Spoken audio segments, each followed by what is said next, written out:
रख दिया है। उन्होंने कहा कि अगर हमारे यान में कोई दिक्कत आ भी जाती है और लैंडर विक्रम सही से लैंड नहीं कर पाता, तो भी इसरो के पास ऐसा प्लान मौजूद है।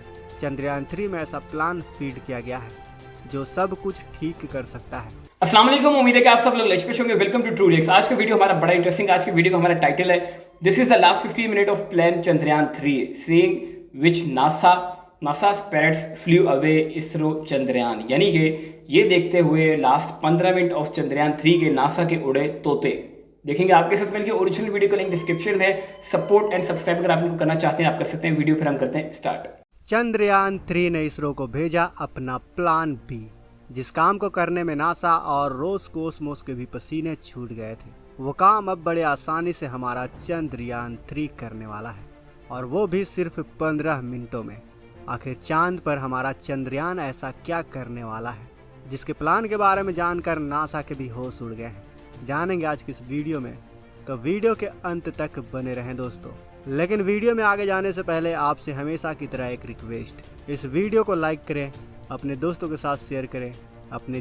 अपने जानने वाले और जो अब तक आपसे अनजान हैं उन सभी से इस वीडियो को शेयर जरूर करें, ताकि वो भी हमारे चंद्रयान 3, हमारे इसरो और हमारे इसरो के वैज्ञानिकों की कड़ी मेहनत के बारे में जान सकें। दोस्तों, ये अब मिशन सिर्फ भारत का मिशन नहीं है, ये मिशन अब पूरे मानव जाति का मिशन हो चुका है। हमारा चंद्रयान चांद पर जो भी चीज़ों की खोज करेगा, चाहे जिस भी चीज़ों की खोज करेगा, वो अब सिर्फ भारत के ही काम नहीं आएगा, वो अब पूरे मानव जाति के काम आएगा। इसीलिए दोस्तों, ये मिशन अब भारत का मिशन नहीं रहा, ये मिशन अब पृथ्वी का मिशन हो चुका है, हम पृथ्वीवासियों का मिशन हो चुका है। इसलिए दोस्तों, इस वीडियो को अपने जानने वालों और जो आपसे अनजान है उन सभी के साथ शेयर करें। खैर चलिए अब मेन मुद्दे पर आते हैं, अपने मेन विषय पर आते हैं दोस्तों, चंद्रयान 3 इस समय सही सलामत चांद के चक्कर लगा रहा है, लेकिन इसी दौरान इसरो के वैज्ञानिकों ने काफ़ी तगड़ा खेल कर दिया है। इसरो के चीफ ने बताया कि 100 किलोमीटर वाले ऑर्बिट में एक बड़ा खतरा चंद्रयान 3 के सामने आ रहा है, जो चंद्रयान 3 मिशन को पूरी तरह से बर्बाद कर सकता है। लेकिन साथ में उन्होंने ये भी कहा कि इस खतरे से निपटने के लिए हमारा चंद्रयान बिल्कुल सक्षम है। उसके एल्गोरिदम में ऐसे सॉफ्टवेयर और ऐसी कोडिंग की गई है जिससे वो आने वाले खतरे का आभास खुद ही कर सकता है और अपने आप को खुद ही संभाल भी सकता है। लेकिन दोस्तों, चांद पर चंद्रयान 3 का सिर्फ एक ही खतरा इंतजार नहीं कर रहा है। ऐसे में इन खतरों से निपटने के लिए इसरो ने चंद्रयान 3 के डेटा में कुछ प्लान तैयार किया है, जिसे जानकर दुनिया की कई स्पेस एजेंसियां हैरान हैं। हाल ही में इसरो चीफ ने चंद्रयान को लेकर कहा कि चंद्रयान 3 चांद के चारों ऑर्बिट में चक्कर लगाते हुए आगे बढ़ रहा है। इस मिशन को लेकर इसरो कोई जोखिम नहीं उठा सकता, लिहाजा चंद्रयान से जुड़ी हर छोटी बड़ी अपडेट पर इसरो दिन रात नजर गड़ाए हुए है। इसरो के फुल प्रूफ प्लान के मुताबिक चांद पर इसके ऑर्बिट में बदलाव किया जा रहा है और चंद्रयान 3 शानदार नतीजे दे रहा है। हालांकि इसरो चीफ ने इसरो का एक बड़ा सीक्रेट पूरी दुनिया के सामने रख दिया है। उन्होंने कहा कि अगर हमारे यान में कोई दिक्कत आ भी जाती है और लैंडर विक्रम सही से लैंड नहीं कर पाता, तो भी इसरो के पास ऐसा प्लान मौजूद है। चंद्रयान 3 में ऐसा प्लान फीड किया गया है जो सब कुछ ठीक कर सकता है। चंद्रयान 3 इस वक्त 1900 किलोमीटर प्रति घंटे की रफ्तार से अपनी मंजिल की ओर आगे बढ़ रहा है। लेकिन अगर चांद पर लैंडिंग करते वक्त किसी भी तरह की दिक्कत आती है, तो चंद्रयान अपने प्लान बी को स्टार्ट कर देगा। मतलब चंद्रयान के पास लैंडिंग करने का एक और मौका होगा। चंद्रयान 3 की कोशिश ये रहेगी कि जिस जगह पर लैंडिंग की योजना बनाई गई है उसी जगह पर विक्रम की सॉफ्ट लैंडिंग हो। लेकिन अगर कोई दिक्कत सामने आती है तो मिशन के 96% हिस्से में ही पूरी तरह से प्लान बदल दिया जाएगा। इसरो ने कहा कि चंद्रयान की स्पीड कम करके उसकी ऑर्बिट को कम किया जा सकता है। चंद्रयान 3 ने 6 अगस्त को 17/4313 किलोमीटर के ऑर्बिट में एंटर किया है और 9 अगस्त को यानी आज इसने 100 किलोमीटर बाई 100 किलोमीटर की ऑर्बिट में प्रवेश किया है। इसके बाद 14 और 17 अगस्त को इसे 100 बाई 30 किलोमीटर के ऑर्बिट में उतारा जाएगा। फिर वहां से 23 अगस्त की शाम 5:47 पर चांद के दक्षिणी ध्रुव पर सॉफ्ट लैंडिंग करवाया जाएगा। लेकिन यह जितना कहने में आसान है उतना करने में नहीं है दोस्तों, क्योंकि यह आखिरी के 15 मिनट ही दुनिया भर की सांसें रोकने वाले हैं। दरअसल जब विक्रम चांद से 30 किलोमीटर ऊपर मौजूद रहेगा तब असली खेल शुरू होगा। तब इस लैंडर की रफ्तार 6048 किलोमीटर प्रति घंटे की होगी और इसी रफ्तार से विक्रम लैंडर चांद की सतह पर उतरना शुरू करेगा। ये पूरा का पूरा खेल 15 मिनट का होने वाला है। जरा सोचिए दोस्तों, 6048 किलोमीटर प्रति घंटे, यानी हम दिल्ली से ऑस्ट्रेलिया तक का सफ़र सिर्फ 1 घंटे में इतनी ही रफ्तार से कर सकते हैं। सोचिए ये कितना तेज होगा। हमारा चंद्रयान कितनी तेजी में चांद की तरफ बढ़ेगा। चांद की सतह से 1500 मीटर ऊपर इसरो को इसकी रफ्तार बिल्कुल जीरो करनी है। इसी दौरान चंद्रयान ऊपर से नीचे की ओर धीरे धीरे आएगा और इसी दौरान ये करीब 800 किलोमीटर दूरी तय करेगा। लैंडिंग करने से पहले हमारा चंद्रयान 3 से 7 बड़े स्टेप को पार करेगा। इसका पहला स्टेप 30 किलोमीटर की ऊंचाई में होने वाला है, जहां इसकी रफ्तार 1.68 किलोमीटर प्रति सेकंड रहेगी। इसी रफ्तार से यह 7.5 किलोमीटर की हाइट पर आ जाएगा, जिसे रफ ब्रेकिंग स्टेज कहा जाता है। इसके बाद हमारा चंद्रयान दूसरा स्टेप चालू करेगा, जिसमें यह 6 किलोमीटर प्रति सेकंड की ऊंचाई पर रहेगा, जिसमें इसकी रफ्तार 336 मीटर प्रति सेकंड की होगी। इसके बाद इसका तीसरा स्टेप शुरू हो जाएगा, जिसमें यह सतह से 800 मीटर की ऊंचाई पर पहुंच जाएगा। इस दौरान हमारा चंद्रयान अपनी रफ्तार को घटाकर 100 मीटर प्रति सेकंड तक कर देगा। अब तक स्पेसक्राफ्ट के सेंसर पूरी तरह से एक्टिव हो जाएंगे और स्कैनिंग करते हुए चंद्रयान 3 ये एनालाइज करेगा कि उसे उतरना कहाँ है और कहाँ नहीं। उसके बाद शुरू होगा इसका 4th स्टेप, जहाँ स्पेसक्राफ्ट का ऑटोनोमस रोबोट खुद फैसला लेना शुरू कर देगा। मतलब इस स्टेज में कोई भी वैज्ञानिक कमांड नहीं दे पाएगा। हमारा चंद्रयान खुद का मालिक होगा। तब ये यान सतह से 150 मीटर की ऊंचाई पर मौजूद होगा। इसके बाद यान 5वें स्टेप की तरफ आगे बढ़ जाएगा, जो सतह से 60 मीटर की ऊंचाई पर होगा। अब यहाँ पर अगर कोई दिक्कत आती है तो यान फिर से ऊपर उठ जाएगा, लेकिन अगर किसी भी तरह की दिक्कत नहीं आती है तो यह 6वें पड़ाव के लिए आगे बढ़ जाएगा, जिसमें यान चांद से 10 मीटर की ऊंचाई पर होगा। इस दौरान भी विक्रम लैंडर में लगे AI खुद फैसले ले रहे होंगे और इसके बाद शुरू होगा 7वां स्टेप, जब यह लैंडर चांद के साउथ पोल पर लैंड कर जाएगा। दोस्तों, ये खौफ के 15 मिनट होंगे। इस 15 मिनट में हमारे चंद्रयान के साथ कुछ भी हो सकता है, लेकिन हम बात कर रहे हैं चंद्रयान 3 के बैकअप प्लान की, यानी प्लान बी की। आपको बता दें कि अपने प्लान बी के लिए हमारे चंद्रयान ने काफ़ी टाइम और काफ़ी फ्यूल भी बचा रखा है, अगर कुछ भी गड़बड़ी होती है इन 15 मिनटों में। और प्लान बी है कि किसी भी चीज़ की दिक्कत या फिर गड़बड़ी आती है चंद्रयान 3 में, तो वो फिर से वापस स्पेस में चला जाएगा।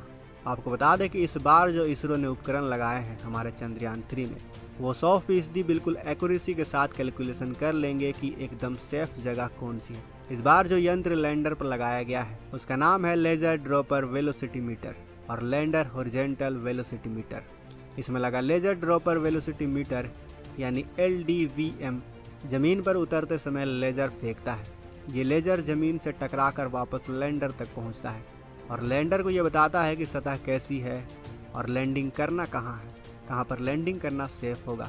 वहीं लैंडर हॉरिजॉन्टल वेलोसिटी कैमरा यानी LHVC जमीन के नीचे की तस्वीर लेता है, ताकि लैंडर के उतरते वक्त लैंडर की स्पीड पता चल सके, क्योंकि चंद्रयान 2 के समय जो गलती हुई थी उसे इसरो वापस नहीं दोहराना चाहता। चांद पर सॉफ्ट लैंडिंग करने के बाद भारत वो तकनीक हासिल कर लेगा जिसके लिए दुनिया भर के कई स्पेस एजेंसी तरस रहे हैं दोस्तों। अगर आपको भी चंद्रयान के प्लान बी के बारे में जानकर खुशी महसूस हुई हो, अपने वैज्ञानिकों की कड़ी मेहनत के बारे में जानकर गर्व महसूस हुआ हो, तो इस वीडियो को लाइक करें, अपने दोस्तों के साथ शेयर करें, फेसबुक पर, व्हाट्सएप पर, यूट्यूब पर।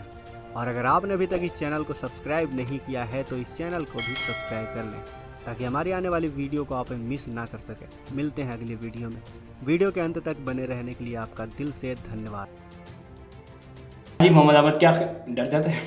हाँ मोहम्मद अहमद, क्या ख्याल है तेरा चंद्रयान 3 के हवाले से? चंद्रयान 3 के हवाले से यही ख्याल है कि वो बहुत बड़ा मिशन करने जा रहे हैं, ये तो सबको ही पता है। लेकिन उन्होंने प्लान बी जो किया है, जैसा कि इस वीडियो में उन्होंने बताया है, वो बड़ा ज़बरदस्त है। और लास्ट टाइम जो उन्होंने गलती की थी चंद्रयान 2 के टाइम पे, उन्होंने उस चीज़ को ज़हन में रखते हुए कि ताकि वो मामला दोबारा ना हो। और सबसे जो अच्छी बात है वो ये है कि उन्होंने एक प्लान बी के साथ एक और भी प्लान, जो वो मुझे प्लान सी लग रहा है कि उन्होंने दोबारा भी उसको, मतलब वो लैंड करेगा, अगर उसको लैंड करने में कोई प्रॉब्लम आ रही है, मसला आ रहा है, तो उनके पास एक और अल्टरनेट हल है उसके अलावा भी। एक तो बी है ना, एक सी है।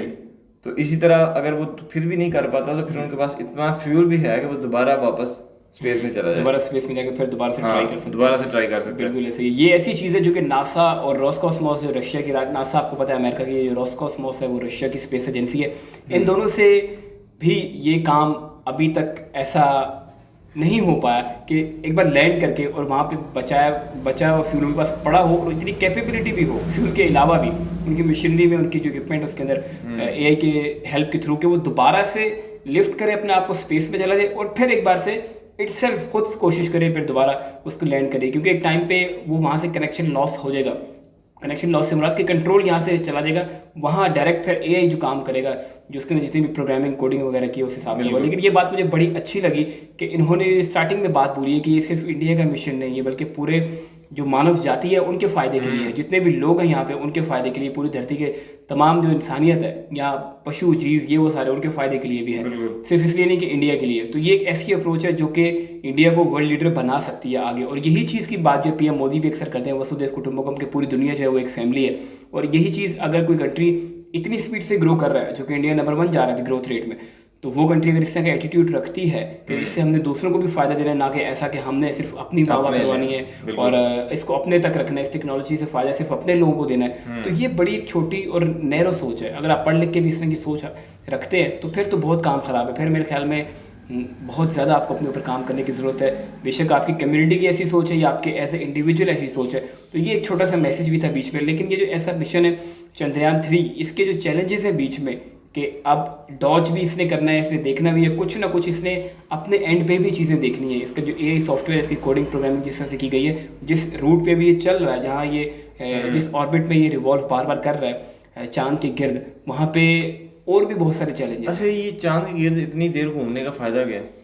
फ़ायदा ये ना कि इसकी फोर्सेस को इस तरह से लैंड करवाना है कि आराम से वो जाके नीचे लैंड करे। इक्विपमेंट है उसमें, बहुत सारी और भी चीज़ें हैं, उसकी अपनी ग्रेविटेशनल फोर्स है चांद की। मतलब चांद के वो तो ठीक है, लेकिन उसकी साइड भी घूम रहा है इस टाइम। हाँ, वो कशिश होती है ना, वो ऑटोमेटिक घूमने लग जाती है। जो सेंट्रीफ्यूगल फोर्स होती है ना, जब हम ऐसे घुमाते हैं कोई भी चीज़, तेरे देखा एक रस्सी पकड़ के हम जब ऐसे घुमाते हैं तो वो गोल गोल घूमने लग जाती है और ऐसा लगता है कि दायरा बना हुआ है। तो ऐसा ही सीन है कि वो जो फोर्स है बीच को क्यों घूमती है, क्योंकि बीच में एक फोर्स है जो हम उसको ऐसे ऐसे करके घुमा रहे हैं और वो गोल घूम रही है। तो चांद का, सूरज का, ज़मीन का, या जितने भी सैयारे हैं ऊपर, उन सब का ये सीन है कि उनकी जो फोर्स होती है उसकी वजह से वो उसके गिर्द घूमने लग जाते हैं। कंटिन्यूसली उसके ऊपर फोर्स लगती रहती है और वो उस एक डायरेक्शन में या खास डायरेक्शन में फिर मूव करना शुरू कर देते हैं। उसके अंदर से क्रॉस करना, यहाँ क्रॉस हो नहीं पाता जब तक कि एक्स्ट्रा फोर्स ना लगे बाहर से, वो मशीनरी खुद फोर्स ना लगाए, तब तक वो उसके करीब नहीं आ सकती, ना उससे दूर जा सकती है।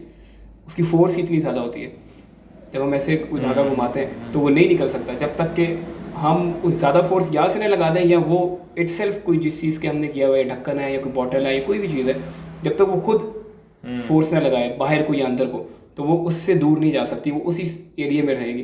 तो बड़ी एहतियात से, बड़े एलिगेंट अंदाज में जो है उसको नीचे लैंड कराना है। तो इसलिए लास्ट टाइम इन्होंने लैंड करवाया था, सारा कुछ हो गया था, लेकिन लैंड करते हुए वो क्रैश लैंडिंग हो गई थी उसकी, और उसके जो इक्विपमेंट और जो चीज़ें थी वो सारी ख़राब हो गई, जिससे आगे रिसर्च करनी थी, जहाँ से मेन मिशन स्टार्ट होना था, सेकंड स्टेप होना था। पहला स्टेप तो ये था ना, जाके लैंड करवाना है। मतलब स्टेप तो काफ़ी सारे थे कि अर्थ से निकलना है, फिर उसकी ऑर्बिट में जाना है मून के, फिर वहाँ से नीचे सरफेस पे जाना है। तो वो वाला स्टेज जब आई थी, तो ये जो वो घूमने वाला सिस्टम उसके अंदर से निकल के सिर्फ लैंड होने वाले थे।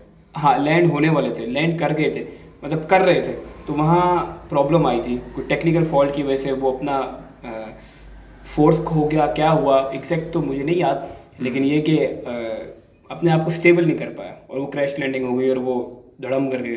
और उन्होंने नेक्स्ट जो चंद्रयान 3 अब किया, हाँ, उसको एआई के साथ और बहुत सारी और चीज़ें भी, शायद उसमें भी एआई का रोल होगा, ये मुझे नहीं याद। आप लोगों ने कमेंट सेक्शन में लाजमी बताना जो इसको फॉलो कर रहे हैं। हाँ, ये हमारे आम इस्तेमाल के लिए अब आया ना, लेकिन जो कंपनीज हैं वो बड़ी देर से यूज़ कर रही हैं।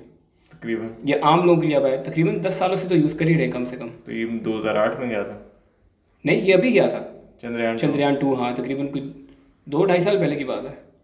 और जो 1 था वो कब गया था? वो काफ़ी पहले गया था, उसका डिफरेंस ज़्यादा है, 2008 में गया हो शायद, उसका मुझे भी याद नहीं है। आप लोगों ने चंद्रयान 1 के हवाले से भी लास्ट में बताना है। तो जब ये था तब भी एआई का था, क्योंकि एआई आम लोगों के लिए, जैसे अब चैट जीपीटी या गूगल बार्ड और सब बाकी जितने भी सॉफ्टवेयर वगैरह आ रहे हैं, वो तो अब हमारे इस्तेमाल के लिए आ रहे हैं ना।